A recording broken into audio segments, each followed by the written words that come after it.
दोस्तों good morning, आप सभी का स्वागत है power green tea with Anoop Gupta show में। और आज हम लोग एक बहुत अच्छे स्पीकर को, एक बहुत खूबसूरत कपल को सुनने जा रहे हैं, जो पेशे से बाई प्रोफेशन एक कार्डियोलॉजिस्ट हैं, डॉक्टर हैं, और हमारे यहाँ के एक प्रतिष्ठित हॉस्पिटल में एक सम्मानित पद पर प्रतिष्ठित हैं, और साथ ही साथ उनकी पत्नी हाउसवाइफ है। और इन दोनों ने मिल करके, मुझे लोग बहाने बनाते हैं कि मेरे पास समय नहीं है, लेकिन आप जब इनका प्रोफेशन जानेंगे, मैं वो क्यूरियोसिटी खत्म नहीं करना चाह रहा, वो बने रहने देना चाह रहा हूँ, ताकि वो अपने मुंह से बताएं कि वो कहाँ कार्यरत है और किस तरीके की उनकी लाइफ थी। तो जितनी बिजी लाइफ थी उनके पास, उसके बावजूद उन्होंने इस बिजनेस को एक्सेप्ट किया, और किया ही नहीं, बिल्कुल दम के साथ और ठोक करके किया। तो मैं चाहता हूं कि वो स्टोरी, वो अपनी स्टोरी वो खुद से आपके साथ शेयर करे। तो दोस्तों, आप सबका स्वागत है power green tea with Anoop Gupta show में। और आज हम हमारे टीम के एक upcoming GBD couple doctor Shambhu Ojha sir और सीमा ओझा मैम से welcome ma'am, welcome sir. Thank you sir. Thank you sir, thank you so much sir. क्या बात, क्या बात, बहुत बढ़िया, बहुत बढ़िया। Morning. Good morning. Good morning. बहुत अच्छा लगा सर। सबसे पहले मैं धन्यवाद देना चाहूँगा सर अपने फादर मदर का, जिन्होंने हमें आज इस काबिल बनाया, और यहाँ तक पढ़ाने लिखाने के बाद, इतना सहयोग के बाद हमको इस काबिल बनाया कि आपके सामने हम लोग हैं और इस प्लेटफॉर्म पे हैं सर। तो बहुत बहुत धन्यवाद उनका। इसके बाद सर मैं धन्यवाद देना चाहूँगा सर अनूप सर आपको, और अमृता मैम आपको सर, जिन्होंने हमें इस काबिल समझा कि इस Anup Gupta sir green tea, power green tea show में हमें इनवाइट किया कि हम लोग अपना एक्सपीरियंसेस शेयर करें। तो बहुत बहुत धन्यवाद सर, बहुत अच्छा लगा sir. Thank you so much sir. Welcome sir. इसके बाद सर मैं धन्यवाद देना चाहूँगा सर, सबसे पहले जो हमारे जो सबसे पहले जो ये जिन्होंने हमें इस मोदी केयर में ज्वाइन कराया, उदय शंकर सर और विशाल अग्रवाल सर, संध्या मैम और अंजना नीलय मैम, उनको बहुत बहुत धन्यवाद, जिन्होंने इस सुंदर से प्रोफेशन से हमें जोड़ा और आगे हमें हाथ पकड़ के चलना सिखाया। तो बहुत बहुत धन्यवाद उन लोगों का भी। और इसके साथ साथ हमारे मेंटर उत्तम प्रकाश सर और प्रीति मैम है, जिनको देखने के बाद और सुनने के बाद मुझे लगा कि मैं भी ये काम कर सकता हूँ, और इससे मेरी बहुत से सपने हैं जो अधूरे हैं, जिसको मैं मिलके, दोनों हस्बैंड वाइफ मिलके पूरा कर सकते हैं। तो बहुत बहुत धन्यवाद उत्तम सर और प्रीति मैम को। इसके साथ साथ सर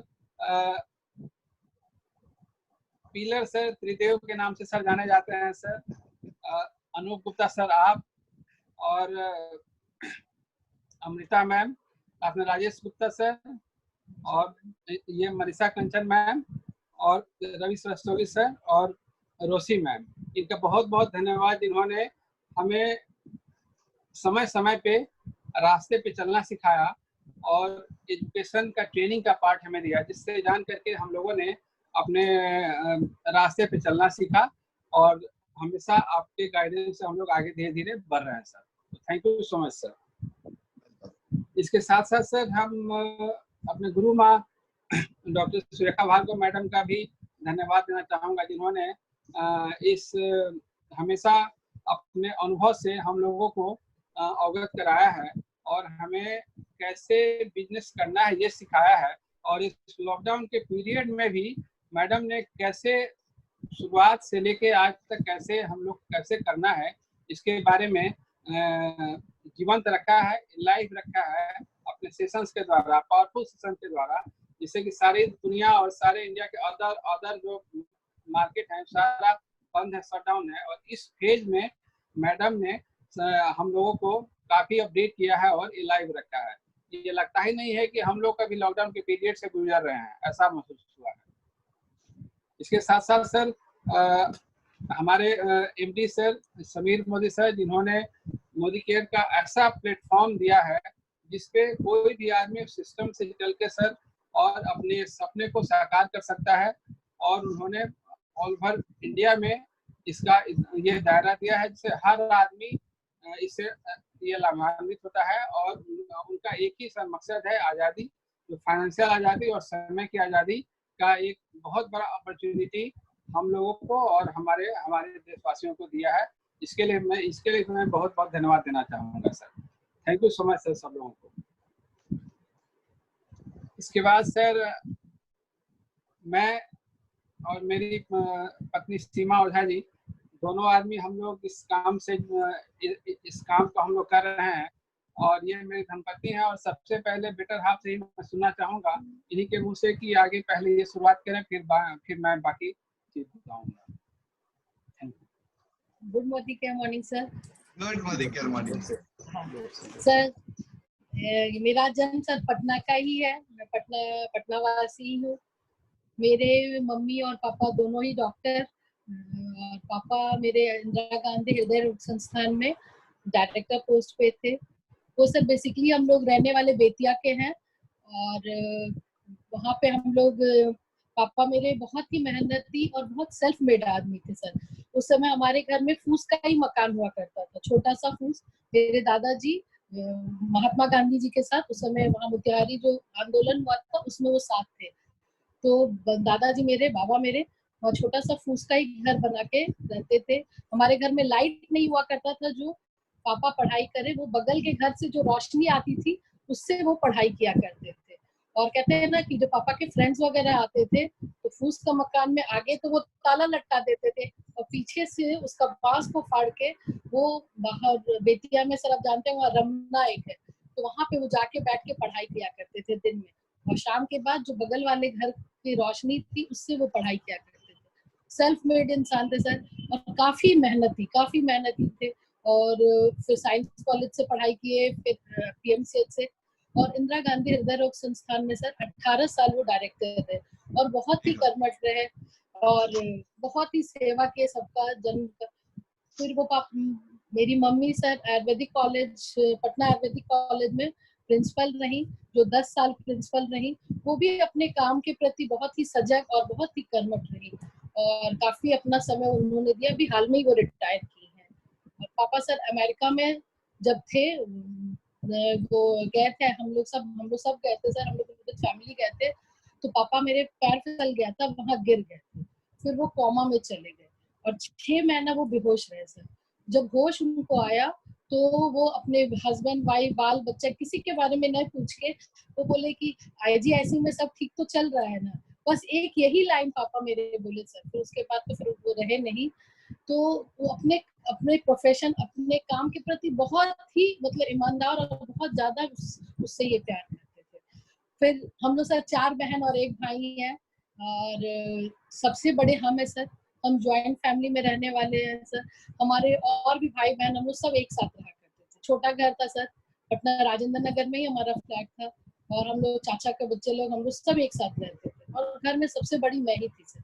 इस बड़े होने की वजह से लायबिलिटी भी ज्यादा थी और बच्चों, छोटे भाई बहन का देखभाल और वो सब भी करते हुए हम लोग सब साथ में बड़े हुए। फिर आईकॉम किए सर पटना वाणिज्य महाविद्यालय से।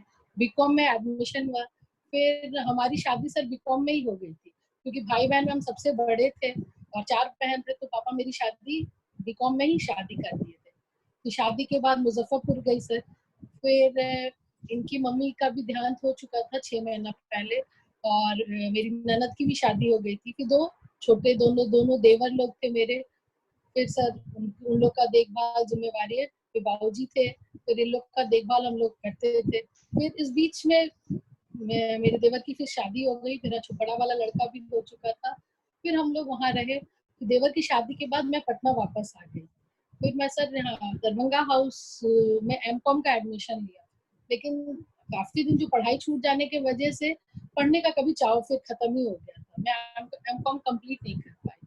वैसे कहीं ना कहीं एक चाव हमेशा बना रहता था कि मेरे जितने भाई बहन है, कजन है और सब एक अच्छी जगह पोस्ट पे हैं, कहीं ना कहीं वो लोग सेटल डाउन है। तो मुझे भी लगता था काश मैं भी कुछ करती, क्योंकि मेरी ठीक बाद वाली बहन सर आप शायद बॉम्बे में मिल लेते, वो माइक्रोसॉफ्ट में सेल्स कंट्री हेड है। उससे छोटी वाली भी मैनेजमेंट करके बहुत अच्छे जॉब में है। छोटा एक बहन मेरी रविंद्रनाथ टैगोर कैलकाटा में डीएम कार्डियोलॉजिस्ट है। फिर छोटा भाई यहाँ पटना एम्स में न्यूरो सर्जन है सर। तो और मैं चाचा के लगे कहीं बैंगलोर कहीं कहीं कहीं सब जगह से। तो कहीं ना कहीं सर वो कशिश रहता था कि मैं कुछ नहीं कर पाई। लेकिन फिर सर ये 2004 के आसपास में ये 2004 के आसपास में हम लोग एक दुकान खोले सर, आर्चीज कार्ड और गिफ्ट आइटम्स का। तो ठीक ठाक ही चला, ऐसा कुछ खास नहीं था, बच्चे भी दोनों हो चुके थे। फिर उसके बाद तो फिर इनका एमडी में नेपाल धरान में इनका एडमिशन हो गया था सर। फिर ये 3 साल के लिए आउट ऑफ पटना चले गए सर। मैं बहुत ही कहते बिगड़े हुए तो नहीं, लेकिन कभी सोचती नहीं थी, क्योंकि मम्मी पापा दोनों डॉक्टर थे, कभी किसी चीज का चिंता नहीं किया और हमेशा अच्छे से रही। लेकिन इनके धरान जाने के बाद मुझे पैसा क्या होती उसकी कीमत उस वक्त पता चली, जब ये चले गए। बहुत लोग बदलने भी लगे, 3 साल के लिए ही गए। फिर पैसे क्या होता उसका इतना ज्यादा मुझे एहसास होने लगा। मेरे मम्मी पापा मुझे सपोर्ट करते थे घर चलाने में, पर आप शादी के बाद हर बात पापा मम्मी से तो नहीं बोल सकते हमको ये चाहिए वो चाहिए। तो सर मेरा शॉप भी ठीक ठाक ही चल रहा था। तो उसी बीच में सर हमारे घर के बगल में सुधा डेयरी था सर। तो वो सुधा डेयरी वो बंद हो चुका था और उस समय मेरे पास बहुत पैसा भी नहीं था। मैं दुकान पे बैठे बैठे ये सोची कि ये दुकान तो बंद हो चुका है सुधा डेयरी वाला, क्यों ना हम बगल में राज डेयरी मिल्क पार्लर था सर, वहाँ मेरे पास 1200 रुपया था सिर्फ। और मैं अपने देवर के साथ बोली कि चलिए एक जगह चलेंगे, दरियापुर गोला में उसका मेन ऑफिस है। सर गई, कॉन्फिडेंस लेवल इतना हाई था मेरा, पॉकेट में पैसा नहीं था, लेकिन कॉन्फिडेंस लेवल का बात क्या बोले सर। गई, आराम से बात की कि भैया मेरे बगल में सुधा डेयरी बंद हो चुका है, आप मेरे यहाँ सप्लाई दो। और 1000 रुपया था सर, मैं जमा कर दी, उसका कैरेट और बैनर और क्या क्या जो प्रिंट का बात करके आ गई। और 200 रुपया और बचा मेरे पास।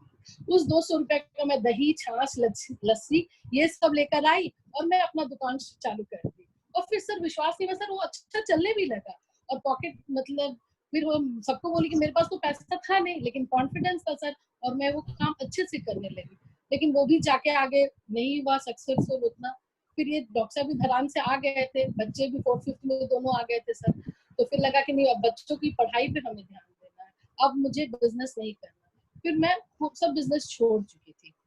फिर 3-4 साल ऐसे ही निकला सर। तो मेरी एक फ्रेंड है, मेरे कॉलेज में मेरी क्लासमेट थी, वो एमवे से मुझे परिचित कराई कि सीमा ऐसे ऐसे एमवे हम कर रहे हैं, तुम भी करो। तो फिर कहीं ना कहीं कुछ नहीं करने का जो मलाल था, फिर सोची चलो इसमें ही अपना वो आजमाएंगे। बच्चे भी 4th-5th में आ चुके थे।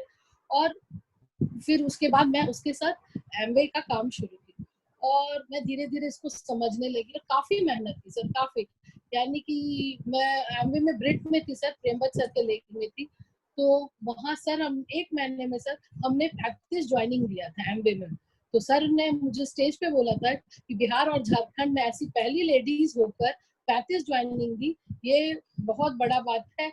और उन्होंने बहुत अप्रिशिएट किया मुझे। फिर सर मैं पटना सिटी से लेके दानापुर और पूरा मतलब क्या कहें सर, हम इतना मेहनत करते थे। हम कभी आज तक शेयरिंग ऑटो और रिक्शे पे उतना कभी बैठे थे, लेकिन हम एमवे के चक्कर में सर दिन भर घूमते रहते थे, कभी ऑटो से, क्योंकि मम्मी की गाड़ी, इनकी गाड़ी और पापा तीनों अपनी अपनी गाड़ी लेके चले जाते थे। शेयरिंग ऑटो, रिक्शा और पूरा पटना का गली गली छान दिए थे।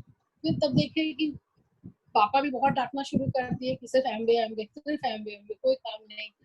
फिर उसके बाद धीरे धीरे अपने को चेंज किया। फिर वो लोग जिनसे हम जुड़े थे सर इतना ज्यादा मुझे प्रोडक्ट ला के दे देते थे, समझ नहीं आता था। ये बोलते तुम काम पैसा कमाने के लिए करी हो या गंवाने के लिए। फिर सर ये लोग उतना सपोर्ट नहीं करते थे उस वक्त।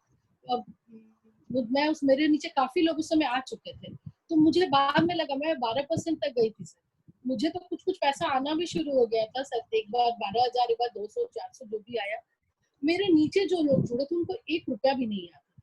तो मुझे बहुत तकलीफ हुई, फिर लगा ये काम मेरे लिए तो नहीं बना है। तो फिर उसके बाद मैंने एमए को छोड़ दिया, लेकिन प्रोडक्ट यूजर हमेशा रही और मतलब यूज करती रही। जैसे प्रीति मैम बोलती कि आपको एक बार अच्छा चीज का लत लग जाता तो आप यूज करते थे, पर हम अपने अपलाइन से कभी नहीं मंगाते थे। बेटा मेरा ट्यूशन पढ़ता था, उनके सर को बोलते सर प्लीज ला दीजिए एमए का एसेट हुआ और जो भी होता था सर, तो वो लोग लाके मुझे देते थे और मैं यूज करती। फिर ये ऐसे ही चल रहा था। इसी बीच में सर उदय शंकर सर जो हमारे स्पॉन्सर हुए जो प्लान, उन्होंने मोदी केयर के बारे में बताया कि ऐसे ऐसे मोदी केयर है, नया ऐसे है, बहुत अच्छा है। और हम बोले ना रे बाबा, अब नहीं, अब नेटवर्किंग नहीं, तौबा तौबा, मेरे से नहीं होगा। बोले नहीं नहीं, यूजर बन के देखिए, यूजर बन के देखिए। फिर मैं कुछ बोल नहीं पाई, और वो इनकम टैक्स का करते हैं तो मेरा पैन कार्ड आधार कार्ड ऐसे भी उनके पास है, उन्होंने मुझे लगा ही चुका था। फिर मुझे मालूम नहीं था कि मैं मोदी केयर जुड़ चुकी हूँ। फिर उन्होंने मुझे प्रोडक्ट ला के दिए। जब प्रोडक्ट ला के दिए तो प्रोडक्ट में तो सर है ही दाम, उसमें बहुत अच्छा इसका प्रोडक्ट मुझे लगने लगा। फिर धीरे धीरे यूज करने लगी। 2 महीना बीता तो फिर उन्होंने मुझे लॉयल्टी के बारे में बताया। सर हम लोग लेडीज है सर, सेल और लॉयल्टी, सेल और कहीं हम लोग पढ़ते हैं ऑफ है या सेल है ना, तो हम लोग डाक बंगला चौराहा से लेके बोरिंग रोड तक चले जाते हैं। वो चीज हम लोग को बहुत आकर्षित करता है। तो वो चीज वो हमको बोले कि इसमें पता है 25% तक आपको डिस्काउंट मिलेगा और 1 साल इसके मेंबर रहेंगे। तो वो मुझे बहुत भाया। फिर मैं लॉयल्टी भी शुरू कर दी। फिर ऐसे वक्त बीता गया। फिर अंजना मैम, विशाल सर और संध्या मैम, उन्होंने आया, मुझे डेमो और प्लान बताया। तो मुझे बहुत ही अच्छा लगने लगा सर। डॉक्टर साहब उस समय ना तो नहीं बोले, क्योंकि एम्बेसी ये लोग भी डरा हुआ था मेरे उस हरकत से। ये लोग ना नहीं बोला, लेकिन ये हाँ भी नहीं बोला। ये और मम्मी चुपचाप से वहां से सर को नमस्ते किया, धीरे से अंदर रूम में आ गया। फिर सिर्फ मेरा इज्जत रखने के लिए विशाल सर को प्रणाम नमस्ते करता था, वापस ये लोग हट जाता था। ये लोग इससे अधिक मुझे सपोर्ट नहीं करते थे। फिर लेकिन मुझे दिख गया था सर, क्योंकि इस उम्र में अगर कोई हमको काम मिला है सर, तो सचिन के जैसा लास्ट बॉल पे सिक्सर मारना हमको मिला है। तो मैं मुझे ये आभास हो चुका था। फिर सर डॉक्टर साहब जब हॉस्पिटल चले जाए, बच्चे जैसे बड़े वाला तो कॉलेज में ही चला गया था, छोटा वाला स्कूल जब चला जाए, तो मैं नहा धुला के पूजा वगैरह करने के बाद टेबल और चेयर पे बैठ जाती थी और अपना जो लिस्ट मैंने पहले बनाया था, जिसमें मेरे रिलेटिव, मेरे फ्रेंड, और तो कोई नहीं, इन्हीं लोग को फोन करती थी। मैं छोटी वाली दरमाला, तुम जुड़ो मेरे से, इसका प्रोडक्ट अच्छा है, यूजर हम लोग अच्छे बन जाएंगे। ऐसे करते करते सर ना हम 30 से 40 आदमी को जोड़ चुके थे। एक दिन रात में ही बोले, तुम क्या करती हो, जब देखो तुम्हारा मोबाइल खुला रहता है, व्हाट्सएप देखती रहती हूँ। हमने नहीं, हम अपने बच्चों को देखते। बोले कितने बच्चे हैं? हम बोले मेरे पास 30 से 40 बच्चे हैं। तो बोला अच्छा। हम बोले हाँ। तो बोला अच्छा, तुम्हारा ये मोदी केयर क्या है, इसके बारे में हमको बताओ। फिर उस रात तो मैं थोड़ा मोड़ा समझाई, उतना मुझे भी नहीं समझता। फिर विशाल सर को फोन किया, विशाल सर बहुत अच्छा मौका है, अब उत्तम सर को आप बता दीजिए, लेकर आइए और हम लोग सर मतलब अच्छे से बताएंगे। फिर उत्तम सर को जब ये उत्तम सर से सुने, विशाल सर से, ये बोल तुम तो बताती नहीं थी तुम्हारा बिजनेस इतना अच्छा, मतलब, और हम मन में सोचिए साथ तो देते नहीं थे तो क्या बताएं सर। फिर उसके बाद धीरे धीरे जब ये साथ देने लगे ना सर, तो मैं 4 महीने में ही डायरेक्टर चली गई थी। क्या बात, क्या बात, क्या बात। फिर अब इन्हीं से पहले उससे लीजिए सर।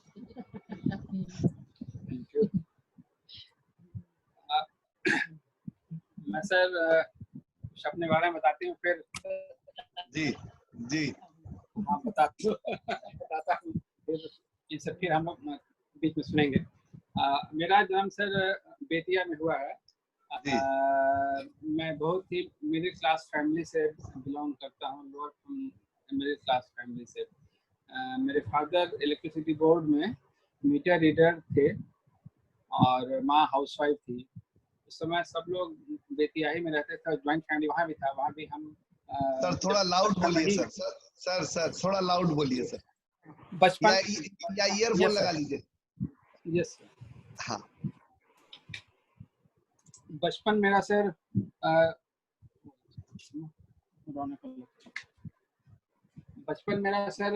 कभी बेतिया में बीता सर, कभी मोती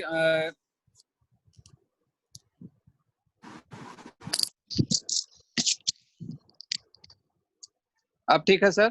yes perfect perfect. Yes sir perfect sir perfect. Yes sir. बहुत बढ़िया।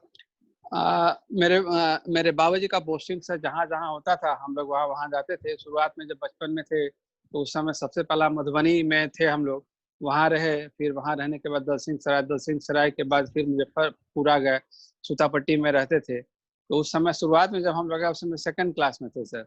और उस समय पहली बार जब हम आए थे तो उस समय सूतापट्टी में 2 रूम का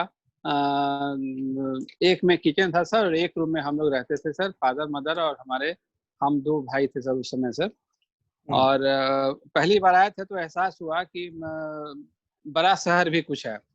और सूतापट्टी में रहते थे, तो वहाँ का जो मकान था सर, वहाँ पे धूप केवल सर 11 बजे से 1 बजे तक ही धूप आ रही थी सर।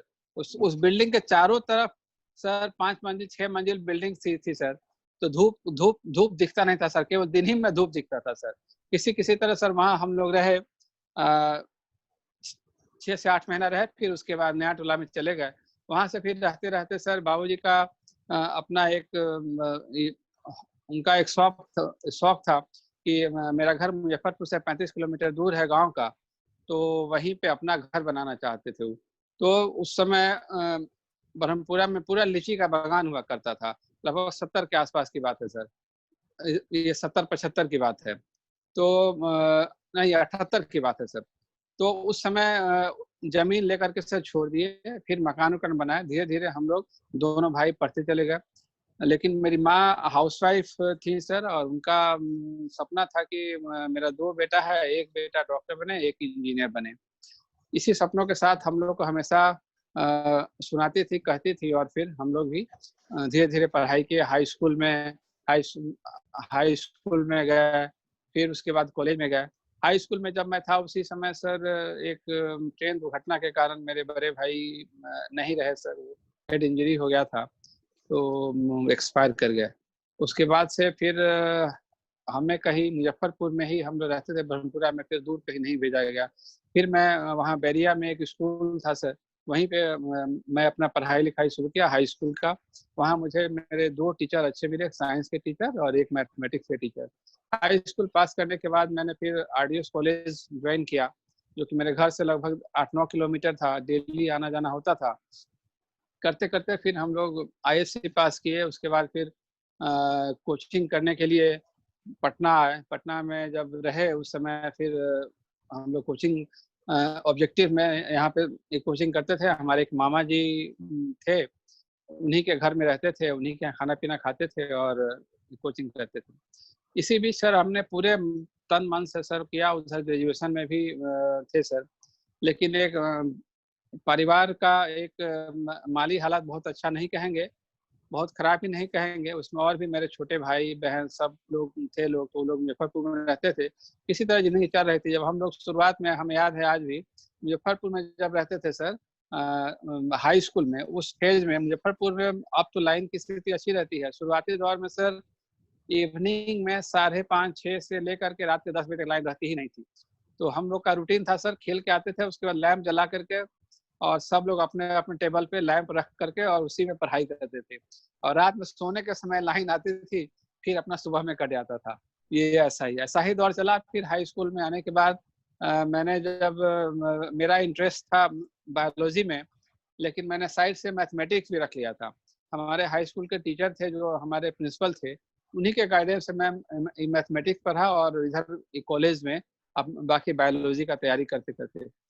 तो 1 साल जब दूसरे साल मैं इसमें अपीयर हुआ कोचिंग करने के बाद, तो मेरा मार्क्स बहुत कम मार्क्स से मेरा छूटा। 91 मेरा मार्क्स था और आउट ऑफ 120, और 92 पे एडमिशन हुआ था। और 92 पे भी 2 से 3 कैंडिडेट थे। फिर मुझे लगा कि मैंने मेरी तैयारी उतनी हुई नहीं है और करने की ज़रूरत है। फिर मैंने मेहनत से जी जान से लग गया। इसी बीच चूँकि मैं इंजीनियरिंग में भी अपीयर हुआ था, तो चूँकि उसके मुझे एक आदत है कि मैं अपना रिजल्ट खुद नहीं देखता था।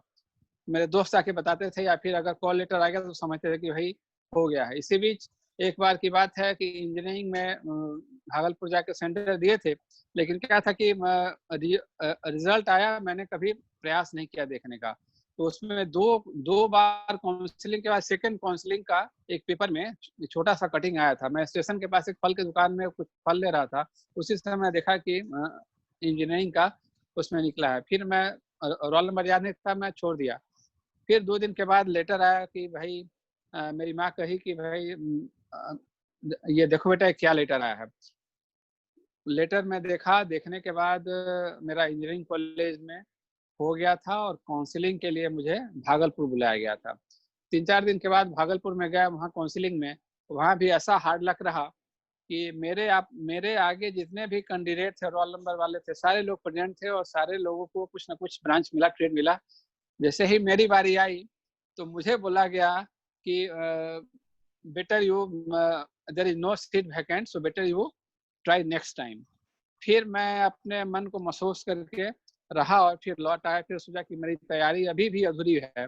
फिर मैं जी जान से लग गया। उसके 2 महीने के बाद फिर एक लेटर आता है कि आपको भागलपुर फिर बुलाया जाता है सबौर एग्रीकल्चर कॉलेज में।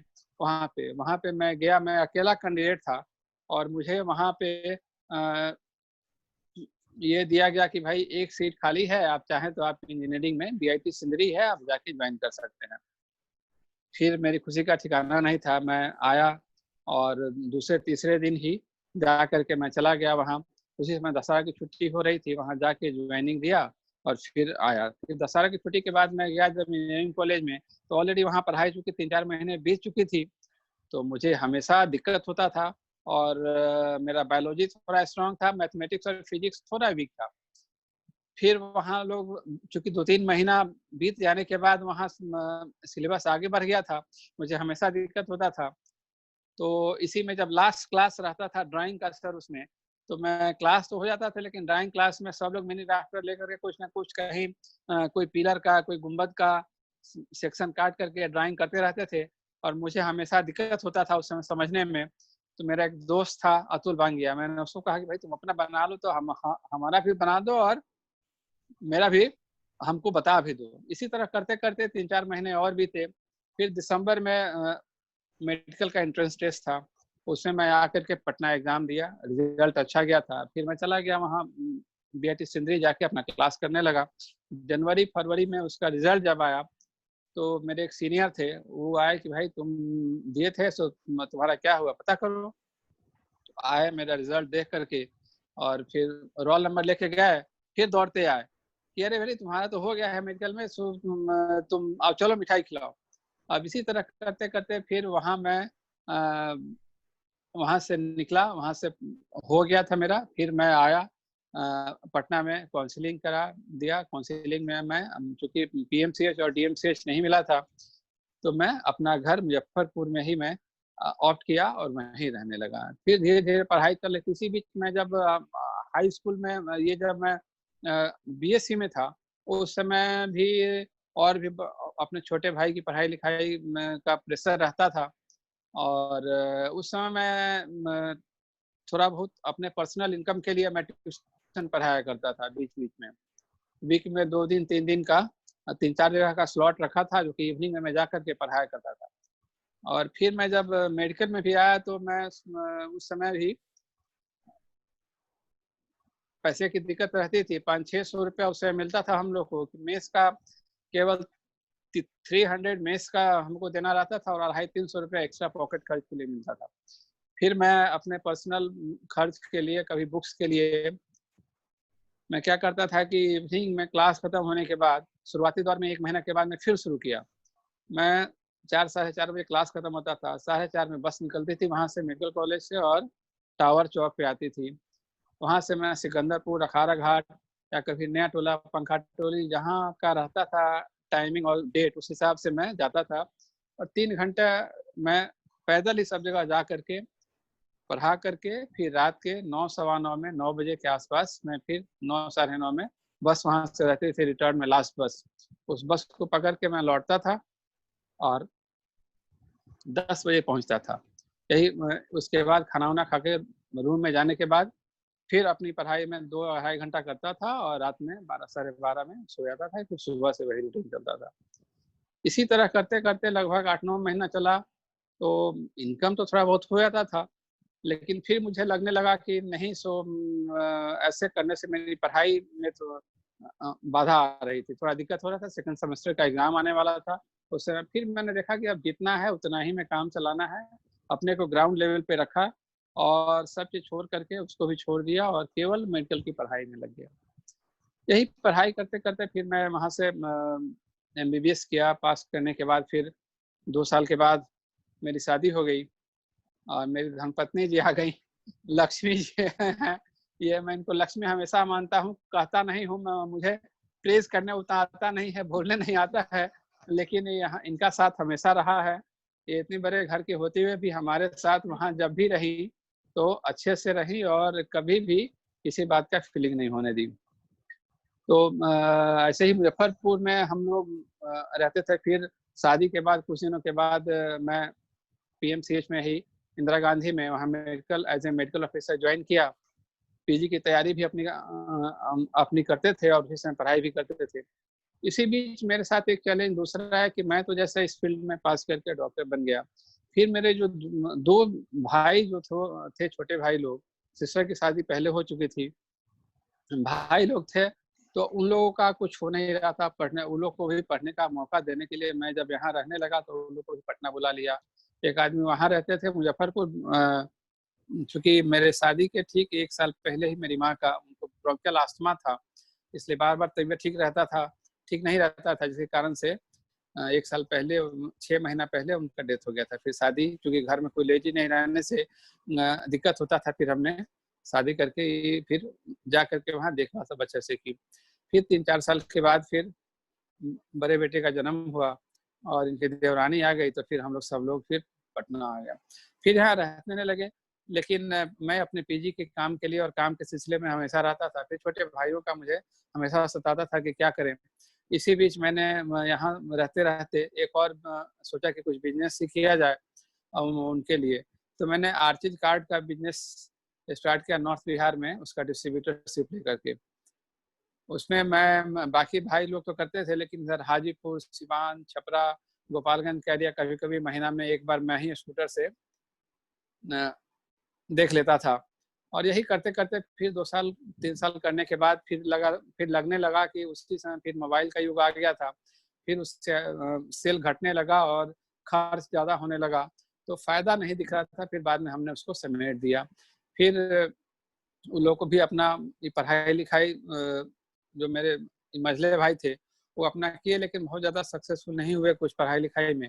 फिर इसी तरह ज़िंदगी आगे चलती रही और फिर हमको लगता है कि 2010-12 के आस-पास में जब मैं धरान से पीजी करके आया, उसके बाद मैं यहाँ आईजीआईएमएस में जॉइन कर लिया था। आईजीआईएमएस में जॉइन मैं पहले किया था 98 में और वहीं रहते हुए मैं सारा सब काम करता था।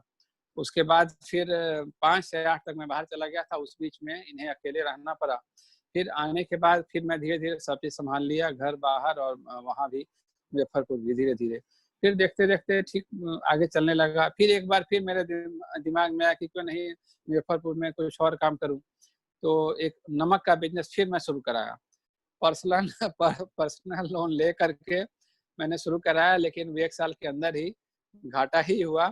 फिर मुझे अपना पैसा लगा करके और 3-4 साल के बाद उसको फिर डेप्थ जो था बंद करना पड़ा। उसके बाद मैं फिर छोड़ दिया। इसी बीच एमवे का ही काम करती थी, जिससे लगता था कि उतना रिटर्न नहीं था। उसमें पॉकेट से ही पैसा लगता था या उसका प्रोडक्ट घर में ही रहता था।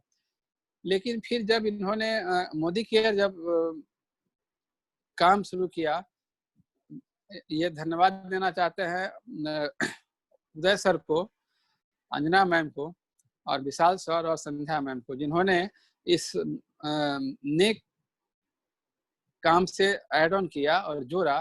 फिर फिर उत्तम सर और प्रीति मैम, जब इनको मैंने जब सुना पहली बार जब ये लोग आए थे सर, उस समय मैं इवनिंग में थोड़ा बिजी रहता था, तो उस दिन मैं बीच में ही चला गया था। तो मेरे को खुद खराब लगा कि ये सर आए हैं और मैं ही जा रहा हूँ। फिर मुझे जाना पड़ा। उसके फिर 3-4 हमको लगता है 2 वीक के बाद फिर सर आए। उस दिन मैं अपना सारा काम बंद कर दिया था और उस दिन मैंने उत्तम सर को सुना अच्छी तरह और सारा जाना और लगभग 3 घंटे बैठने के बाद मुझे लगा कि ये अच्छा काम है और इससे मेरे सपने पूरे हो सकते हैं। मेरे सपने पूरे हो सकते हैं। तो मैंने इस काम को शुरू किया और ये मेरे दो मेरे लिए बहुत ही स्ट्रॉन्ग जो मेरा जो मेन ध्येय था, एक तो मैंने अपने छोटे भाइयों को एंगेज करना था। उसके लिए ये प्लेटफ़ॉर्म था कि भाई, ना इसमें पैसे की ज़रूरत है, ना बहुत कुछ स्किल की ज़रूरत है। आप अपने साथ जोड़ो और काम करवाओ और कोई भी सिस्टम इतना अच्छा स्ट्रॉन्ग है कि आप धीरे-धीरे बढ़ते चले जाएँगे। उसमें उसमें उत्तम सर ने कहा था कि मैं जब वहाँ था तो मुझे साल में जितने पैसे आते थे, उससे ज़्यादा मुझे महीने में आते हैं। तो मैं देख कर के भौचक रह गया। उस समय लगभग हमको लगता है कि 3 साढ़े 3 लाख 4 लाख के आसपास सर को आता था। और मैं इसी काम के लिए सुबह से शाम तक फिर मैं ये जाता था। मेरे पास 2 ये मुद्दा थे। एक तो ये, और दूसरा कि मुझे एक बार फीलिंग हुआ, मेरा बड़ा बेटा भी सर 2 साल जब आईएससी करने के बाद वो उसको कोटा भेजे सर, वहाँ गया, फिर आया, वहाँ से तैयारी करके आया। तो 2 साल वो ऑलरेडी ट्राई कर चुका था। तीसरा साल जब उसका असर हुआ, तो उस समय नीट का एग्जामिनेशन हुआ। नीट के एग्जामिनेशन के थ्रू क्वालिफाई तो किया, लेकिन रैंक थोड़ा नीचे था, कहीं स्टेट गवर्नमेंट में नहीं मिला। तो मैंने सोच लिया था और कि कहीं न कहीं इसको इस बार डाल देना है। काहे कि एक बार मैं ये गलती कर चुका था शुरुआत में अपने भाइयों को, चूँकि फाइनेंशियल स्टेटस उतना अच्छा नहीं था कि मैं कहीं उनको अच्छे प्लेटफ़ॉर्म पे ला सकूँ। इसलिए वो उनकी हालत वैसे रह गई। फिर मुझे याद आया कि अभी चूँकि 2 साल इसका बीत चुका है, तीसरा साल हो चुका है, और इसका कहना था कि मैं जब बनूँगा तो पापा डॉक्टर ही बनूँगा, इसलिए आज तक कभी बीएससी क्लासेज में नहीं गया और केवल पढ़ता था। इसी बीच मुझे जब ये लगा कि प्राइवेट कॉलेज में देना था, ट्यूशन फी उसी साल से सारे जगह का बढ़ गया था और काफ़ी ट्यूशन फी था। उस बीच मुझे लगा कि जब एडमिशन कराना था, जब मैंने बहुत प्रयास किया, तो लगा कि ये थोड़े मेरे बजट से बाहर है, इतना मैं नहीं कर सकता हूँ। और ये 1 साल की बात नहीं है, 4 साल, 5 साल का बात है। फिर मुझे लगा कि मैं जो कर रहा हूँ, ये मेरे किस काम का, जब मेरे ही फैमिली, मेरे बच्चे के काम नहीं आ सकता है। फिर मैंने सोचा कि मुझे कुछ ऐसा करना है, जो पैसिव इनकम जनरेट करना है, जो मुझे हर महीने की 3-4 लाख, 5 लाख का आमदनी हो, जितना मैं कमाता हूँ। उस समय मेरा कुछ प्रमोशन रुका हुआ था, जिसके कारण से मेरी सैलरी भी कम थी और उससे केवल घर का काम चलता था। बाकी काम सब हो जाता था, लेकिन मेरे पास कोई बैंक बैलेंस ये सब नहीं था। तो उस समय एडमिशन के टाइम में से 12-14 लाख रुपए की ज़रूरत थी। उसके अलावा फिर मुझे कुछ और उसमें ये डालना था। तो उस समय जो मेरा ये बहुत स्ट्रगल का फेज था, उस समय लगा कि नहीं, मुझे कुछ और करना है। उस समय मैं पैसिव इनकम के खोज में था, और जब उत्तम सर जब मिले और ये विशाल सर और ये लोग मिले, तब मुझे लगा कि नहीं, ये काम मैं भी कर सकता हूँ और ये करने से मेरा सारा दुख दर्द खत्म हो जाएगा।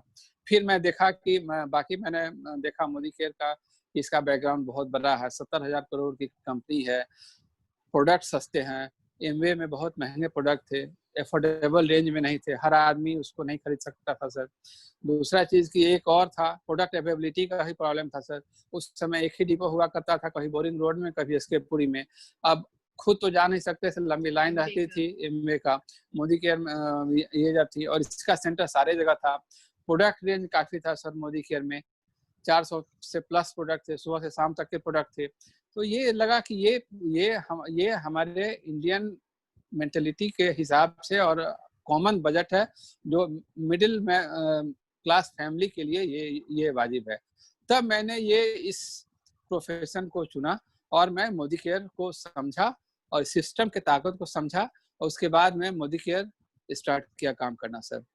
फिर मैं मैडम का सहयोग करता था, ये रहती थी फुल टाइम, मैं अराउंड 25% अपना समय और ये इसमें देता था। इसके साथ-साथ अब जब बच्चे को जब मेडिकल कॉलेज में भेजना पड़ा सर, तो फिर मेरी एक और समस्या आ गई कि मुझे भाग-दौड़ बहुत करना पड़ता था। अब सुबह 9 बजे से लेकर के दूसरे दिन 9 बजे तक मुझे, मैंने सुबह से लेकर शाम तक मुझे बाहर रहना पड़ता था। फिर लगता था कि ये पैसे के चाहत के लिए, खोज के लिए, अपना डिमांड पूरा करने के लिए, अपना सपना तो छोड़, सपना तो पहले तो बच्चे का सपना पूरा करें, तब तो अपना सपना पूरा करें। ये सब माहौल हमेशा बना रहता था। इसी तरह हम लोग साल में कभी-कभी घूमने भी जाते थे, सारे बच्चे को लेके जाते थे घूमने। तो ये प्लेटफ़ॉर्म लगा कि यहाँ रह के मैं सारा चीज़ कर सकता हूँ।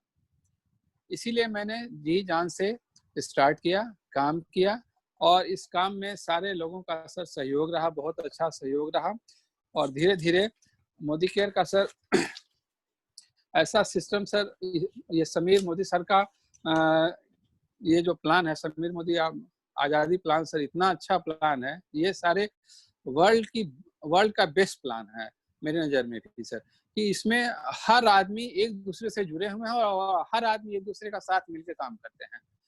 एक हाथ ऊपर बढ़ाते हैं, एक हाथ नीचे बढ़ाते हैं, और इस तरह के से सब मिलजुल के काम करते हैं। और इसमें सर कोई भी आदमी 2 साल 3 साल अगर काम कर ले तो हर आदमी इसमें सर पैसा कमा सकता है, हर आदमी इसमें सर आगे आगे बढ़ सकता है। यही सब सोचते सोचते सर मैंने इसमें ये काम किया कि जो भी मेरे चैलेंजेस थे, ये 2 तीनों चैलेंज को, एक तो समय का टेंशन रहता था हमेशा, घर परिवार में बच्चों को समय नहीं दे पाता था। 1-2 बार ऐसा हुआ सर कि भाग-दौड़ में संडे को मैं बाहर रहता था। अब बच्चे का मैं छोटे वाले बेटा का बर्थडे था, घर में गेस्ट आए थे और मैं सुबह गया और रात में लौटने में मुझे देर हो गई और मैं रात के 10 साढ़े 10 में लौट के आया तो सारे गेस्ट जा चुके थे। खाना जब मैं घर में घुसा तो मुझे देख के इतना लगा कि ये मैं किस लिए कर रहा हूँ, जो मैं खुद ही अपने बच्चे के साथ नहीं रह सकता हूँ, बच्चे के खुशी में शरीक नहीं हो सकता हूँ, तो ये किस काम की जिंदगी हो रही है।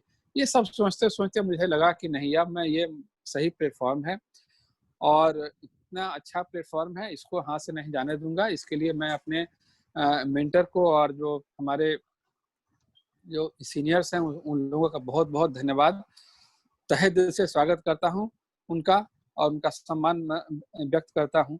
इसके साथ हम लोगों ने काम शुरू किया और धीरे धीरे आगे बढ़ने लगा।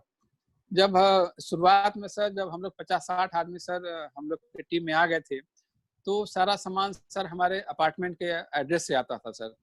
और उसमें क्या होता था कि डेली 25 कार्टून आ रहा है घर में, नीचे से लेके ऊपर तक घर में सारा घर में प्रोडक्ट रखा रहता था, पूरा छितराया रहता था। फिर सबका प्रोडक्ट अलग-अलग छाँट करके फिर डालना, फिर सबको पहुँचाना रहता था। तो हमारे अपार्टमेंट वाले भी सब 2 आदमी देखे कि भाई ये कौन-सा काम शुरू कर दिया है कि भाई डेली इसके यहाँ आता है और डेली जाता है। तो 2 आदमी 3 आदमी तो सर ऐसे ही आके हम लोग से जुड़ गए। घर में ही बैठे-बैठे समझाए और वो लोग जुड़ गए, फिर काम आगे बढ़ने लगा। फिर बाद में मुझे लगा कि ये हम लोग एक आस-पास में, घर के आस-पास ही गोलंबर के पास एक दुकान मैंने देखा और वहाँ पे डीपी खोलने का प्रयास किया, जिससे कि सबका समय बचे। जो लोग भी आएँ वो अपना सामान अपने समय के हिसाब से आएँ और ले जाएँ। और हमारे जितने भी हमारे जो साथी लोग थे, तो सारा राजेंद्र नगर का और कंकड़बाग के थे मोस्टली। तो उनके लिए आसानी था कि सुबह से शाम जब अपने सुविधा से आएँ और ले जाएँ, कहीं कोई भीड़ नहीं थी। नहीं तो पहले और भी दुकानों में गए तो लाइन लगा के एक ही प्रोडक्ट लेने के लिए 2 घंटा का समय लगता था। ये सब चीज़ देखते-देखते हम लोगों ने विशाल सर से और उदय सर से बात किया, फिर उत्तम सर से बात करने के बाद डीपी हम लोगों ने खुलवाया और उत्तम सर के हाथों ही इनॉग्रेशन हुआ। तो बहुत-बहुत धन्यवाद सर और मैडम को कि उन्होंने सहयोग, हमेशा उनका सहयोग रहा और यही करते-करते फिर हम लोग आगे बढ़ते चले गए। धीरे-धीरे फिर आगे बढ़े और आ, आगे बढ़ते जा रहे हैं। बाकी फिर ये बताएंगे सर, यही करते-करते। हाँ, हेलो। मैम। हाँ सर। जी मैम। सर वही, जी सर, मेरा सर प्लैटिनम जाने का एक बहुत बड़ा राज है सर, और वो राज सर सिर्फ आप हैं सर, आपको हम बताए भी वो सर, हम जब पहली बार जब हम 13% पे थे सर, या 10% पे रहे, याद नहीं है, तो हम बीआईओ हॉल गए और हमने आपको शायद उस दिन पहली बार देखा, बोलते हुए सुना और देखा भी। फिर आप सबसे मिल रहे थे। मेरा दिली ख्वाहिश था कि मैं भी आपसे मिलूं, बात करूं, या आप मेरे से पूछे, या मतलब मैं आपसे बात कर सकूं। तो वो आप इतने बिजी थे, आप हम नए नए लोग को कहाँ से आप ध्यान देते सर, और वो आप हम लोग को देखे नहीं, और फिर हम लोग निकला। लेकिन मेरा एक कहीं ना कहीं एक मन में बहुत एक अजीब सा उदासी और एक कशिश था। फिर हम उस दिन बीआईओ हॉल के ही गेट पे कसम खाए कि जब तक हम प्लैटिनम नहीं होंगे तो इस बीआईओ हॉल में मैं पैर नहीं रखूंगी, और अगर प्लैटिनम होंगे तो सबसे पहला फोन अगर हम करेंगे तो सर हम आपको करेंगे। ऐसा करके निकल गए सर। लेकिन स्पोकन वर्ड तो एक दिन सच होता ही है। बाई चांस सर हम गिर गए, मेरा पैर ना कार्टिलेज फ्रैक्चर हो गया, तो 2 महीना मैं बेड रेस्ट रही, लेकिन अपना काम हम बेड रेस्ट में भी करती रही। तो मैं बीआईओ हॉल तो नहीं जा पाई क्योंकि वहाँ स्टेयर्स है, चढ़ने में भी मुश्किल होती थी मुझे। लेकिन सर हम प्लैटिनम जब गए, और हमको इसका कारण सब सिर्फ सर आप ही को है, और जिस दिन गए आपको हम प्लैटिनम होने के बाद सबसे पहला ये डॉक्टर बोल रहे हैं कि तुम क्या फोन करने जा रही हो। हमने नहीं, मेरा तो सर था कि हम अगर फोन करेंगे तो सबसे पहले सर को बताएंगे कि हम आपके कारण ही प्लैटिनम गए सर। और फिर आपको फोन किया, आपका फोन कहीं बिजी था, फिर आपने कॉल बैक किया मुझे, और फिर हम आपको बताएं कि सर इसका श्रेय सिर्फ आपको जाता है सर। इसके लिए बहुत बहुत धन्यवाद सर। और लेकिन सर आप हमेशा हमको सपोर्ट किए, आप जान के या अनजाने में भी सर। और एक और बात है सर, सितंबर में सर रविंद्र भवन में आप सबका वो जो लगा था आग लगा लो सीने में, जब तक लाख ना आए महीने में, उस हुआ था ना सर। तो आप सबको बोले कि जो जो दिसंबर में 1 लाख रुपया कमाना चाहता वो स्टेज पर आए, तो मैं भी कूद के जाके चढ़ गई। तो कहीं ना कहीं सर वो मुझे हमेशा लगा रहता था कि जब मैं स्टेज से उतरी तो उस सितंबर से ही मुझे लगने लगा कि मुझे 1 लाख रुपया दिसंबर में लाना है, मुझे 1 लाख रुपया दिसंबर में लाना है किसी भी हाल में। वो मेरे हर वक्त हम प्रॉमिस किए हैं, हम आपको तो नहीं पता सर लेकिन दिल में ही प्रॉमिस किया था, हम अनूप सर को प्रॉमिस किया हम 1 लाख रुपया दिसंबर में लाके रहेंगे। और कसम से सर स्पोकन वर्ड फिर सच हो गया। मैं दिसंबर में मुझे 1,10,000 के आसपास आया भी था सर। और सर लेकिन ये गलत हम बोले, दिसंबर में बोले, दिसंबर से बोलना था ना सर, दिसंबर से लगातार बोलना था, वो हम नहीं बोले। दिसंबर में 1 लाख आए, ये मैं हमेशा बोली दिसंबर में मुझे 1 लाख चाहिए, मुझे दिसंबर में ये। और सर विश्वास नहीं हुआ सर, सच में सर 1,10,000 आया। हम बोले अरे वाह ये भी मेरा लग गया। फिर सर अभी थर्ड टाइम सर, अभी जब आप ये पावर ग्रीन टी में जब आप बोले कि आना है सीमा मैम, तो मैं बोली नहीं मैंने ऐसे नहीं जाऊंगी, मैं अपना लेवल चेंज करके जाना है मुझे। ये बोले तो ऐसे हम नहीं, देखिएगा मेरा जब अनूप सर बोलेंगे उससे पहले मैं लेवल चेंज कर लूंगी। और सर पिछले महीने ही मैंने इस लेवल को चेंज कर लिया सर। तो तीनों कारण सर आप कहीं ना कहीं हमेशा रहे हैं सर, इसके लिए बहुत बहुत धन्यवाद। धन्यवाद सर कि इतने अच्छे मेंटर, आपको शायद पता भी नहीं होगा लेकिन आप हमेशा मेरे आसमान को धक्का देने के लिए पहुंचे रहते हैं सर। और हम आपको ही मन में ही प्रॉमिस करते हैं कि हम करके रहेंगे। वो हम बहुत ऐसे भी बहुत जिद्दी, जो सोच लेते हैं वो हम कर लेते हैं। तो इसके लिए बहुत बहुत थैंक यू सर, बहुत बहुत धन्यवाद सर। वेलकम। मैं सर ज्वाइन किया हूँ इसमें सर, ट्रैवल फंड आया 2 बार सर, विदेश यात्रा का सर हम लोगों ने क्वालिफाई किया था, अचीव किया। क्या बात, क्या और बात। कार फंड भी आ रहा है सर, मोस्ट प्रोबेबली इस महीने के लास्ट में जो मैडम का ये लेने का है, आप देखते हैं सर इस महीने ये लेना है। और मोस्ट प्रोबेबली 1-2 महीने के बाद सर हाउस फंड भी शुरू हो जाएगा सर। और धीरे धीरे सर पिछले महीने भी, इसके पहले पिछले वाले में तो कम था सर, इसके पहले अभी सर 1 लाख के आसपास सर लगभग हर महीने थोड़ा प्लस माइनस करके सर रहता ही है। तो ये बहुत बहुत सर हम लोग का अचीवमेंट है सर मोदी केयर के थ्रू सर। और हम लोग इस बार सर हम लोग क्वालिफाई किए थे, तो हम लोग के साथ 3 और सर थे जिनको हमने विदेश यात्रा के लिए सर ये हम लोग के साथ थे। और हमारा टारगेट है सर आगे नेक्स्ट ईयर के लिए सर कम से कम मिनिमम 25 आदमी हो जो जिनको लेकर के हम विदेश यात्रा सर करें सर। क्या बात, हो जाएगा सर, ये मेरा टारगेट है सर आगे का सर। और नेक्स्ट ये सर ऐसे ही है सर। और देखते हैं सर 2 महीने में सर आगे इस सितंबर में आगे सर आगे का प्लानिंग है सर क्राउन का, देखते हैं। और नेक्स्ट ईयर इनके बर्थडे के समय सर एक टारगेट मैंने फिक्स कर लिया है दिसंबर का। मैं टारगेट फिक्स कर लिया, बोलता तो नहीं हूँ, धीरे धीरे उसको प्रयास करता हूँ और अचीव करने का कोशिश करता हूँ सर। ये सर ये हमने गोल किया है सर। कब है मैम का बर्थडे, कब है? मैम का सर हम इसमें हमारे जो ग्रो लाइन हमारे साथ रहे सर। इनका सर दिसंबर में है सर, नेक्स्ट ईयर दिसंबर में है सर, 14 दिसंबर। 14 दिसंबर, ओके। यस सर 14 दिसंबर है सर।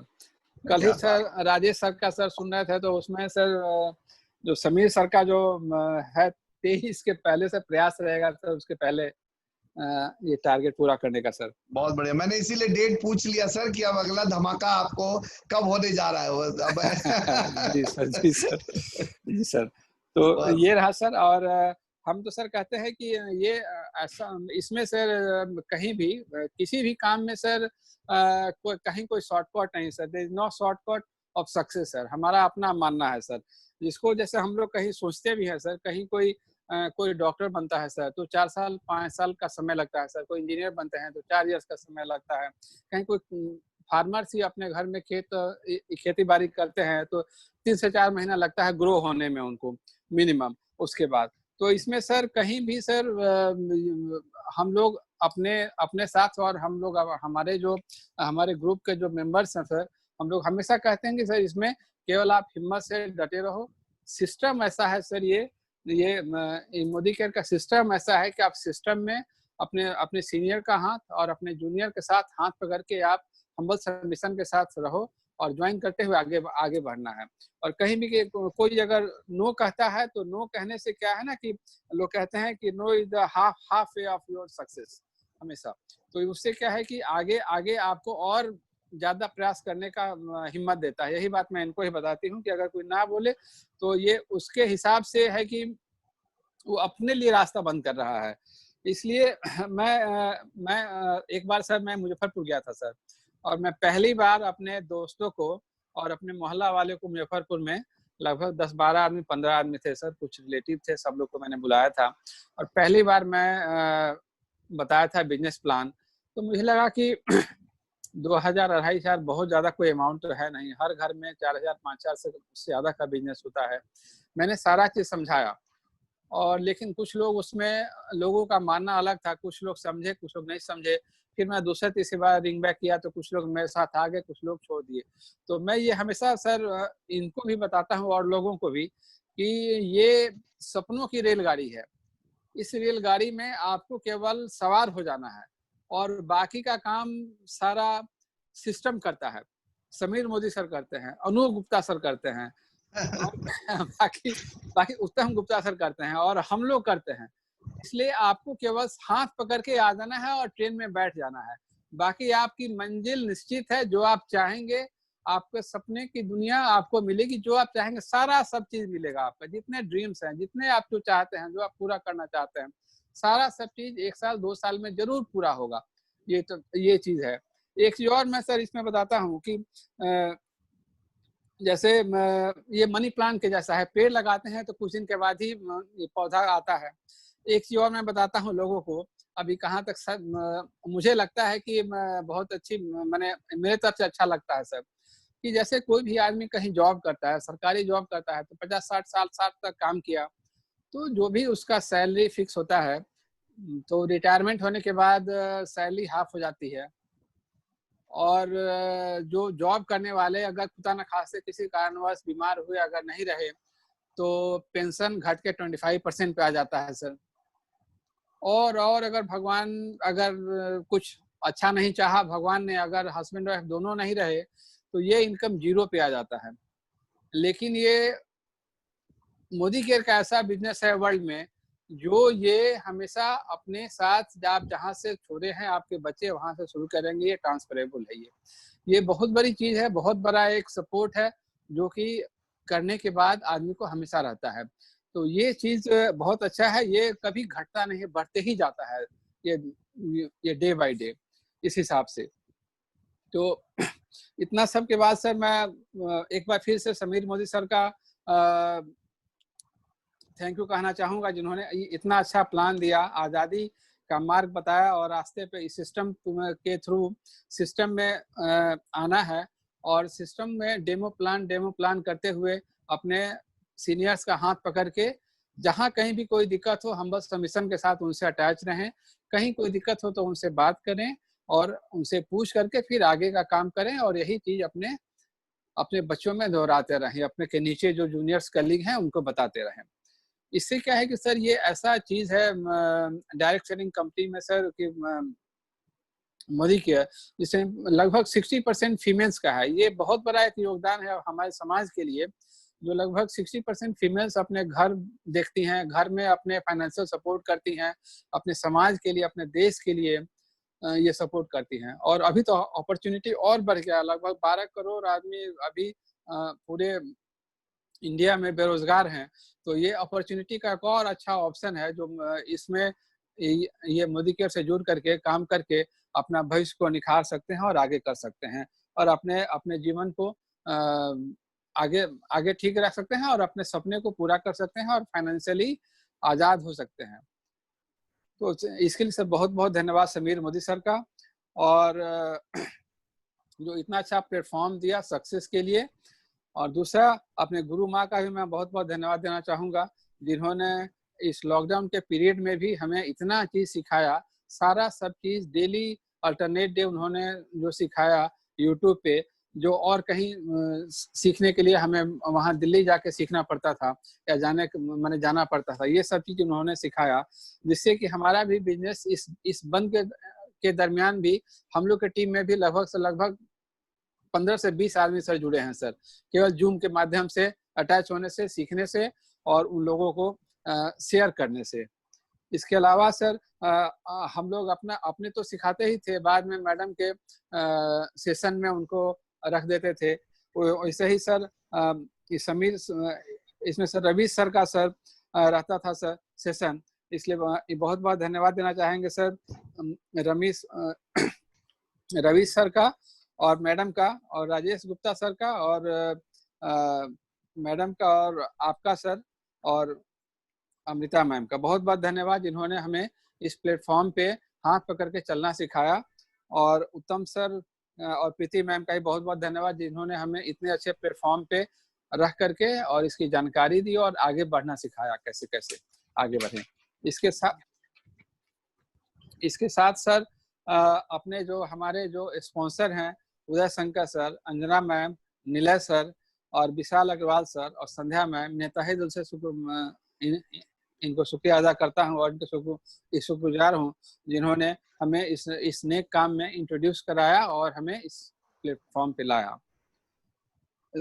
एक कहावत है sir, success without successor is called failure और इट इज नॉट सक्सेस। सो जब तक हम जैसे सक्सेस कर रहे हैं, कहीं अगर हम कुछ परिश्रम करके कुछ पा रहे हैं, जब तक ये चीज हम अपने ग्रोइंग लेग्स में सर, अपने जूनियर कलीग्स में जब तक हम ये सफलता नहीं देखेंगे सर, तब तक ये सक्सेस अधूरी रहती है सर।